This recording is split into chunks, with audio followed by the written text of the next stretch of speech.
Hey everybody, Greg Pruitt here, president of the Idaho Second Amendment Alliance, and welcome to the beginning of the 2026 Idaho legislative session. It is January 12th, 2026, and I don't know about you guys, but there is no snow. I live down in southeast Idaho, where typically by now we are buried in snow that will never melt until like late March. And it's been a really, really mild winter. In fact, one of the most mild winters I can remember in my lifetime. I grew up in Pocatello. So this is really, really strange. And it's a double-edged sword. I hate snow. Okay. I can't stand it, but we need it, right? The farmers especially need it.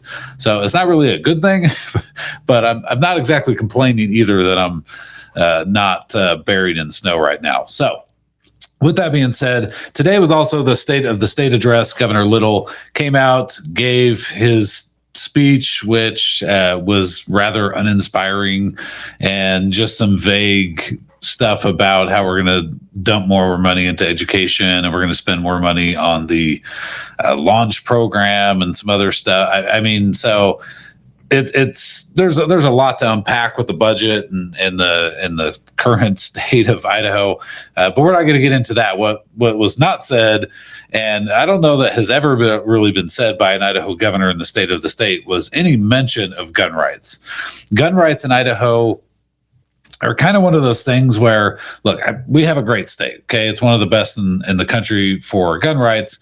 It could be a lot better, and it's frustrating because when you watch what other states do in terms of gun rights and how their leaders come out and actively come up with new ways to protect gun owners and to protect the Second Amendment. And then you see what happens here. And a lot of the times here, we're just kind of like, oh, hey, that one state did that one time. Maybe we should try that.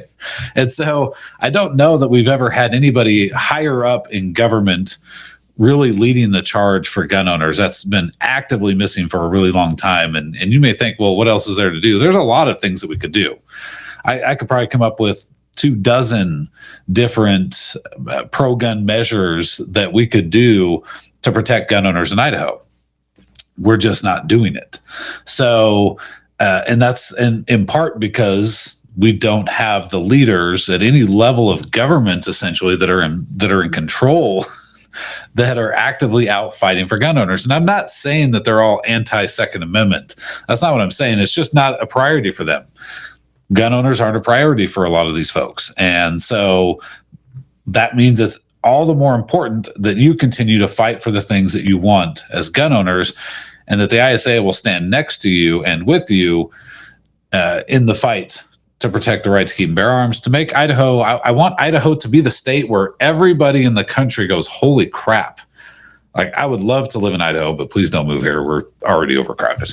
But I would love to live in Idaho, or why can't we be like Idaho in doing X, Y, and Z when it comes to defending gun rights? That's what I would love to see from Idaho, and Idaho's leaders in particular. So we've got a lot of work to do. It's 2026, there's an election coming up in May in Idaho. The primary selection process is basically who's going to be winning in November for the most part, outside of a couple legislative districts. So we got our work cut out for us for the session, and then we're also at the same time in preparation for getting prepared for the 2026 May primary. And that's our time to go out and educate educate voters on what their lawmakers have or have not done during the session, who's been actively fighting for them, who has not been fighting for them, who's been fighting against them, whether they're Democrats, Republicans, or anything in between. We don't care.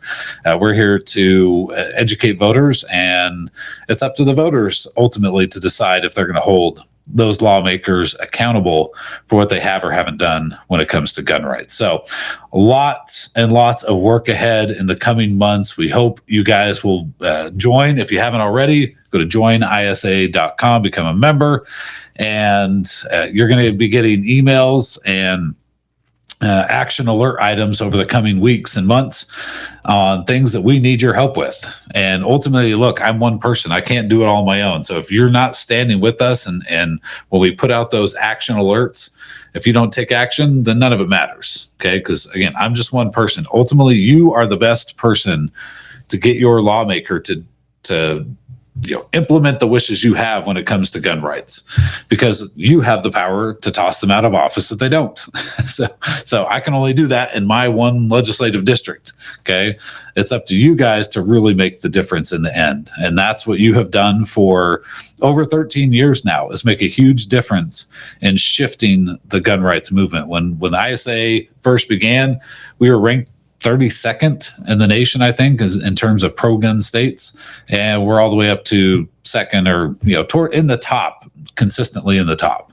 So, but a lot of states are catching up, and some states are starting to do things that we haven't done, and that some of our dinosaur lawmakers just refuse to even think about. So a lot of work ahead. We'll have lots more messages coming up. Be sure you guys are subscribed to either the YouTube or Rumble channels, because that's where you're going to get most of the information, and also from our email list. However it is, we're doing our best to reach you guys in every way that we possibly can. So thank you. Take care. God bless.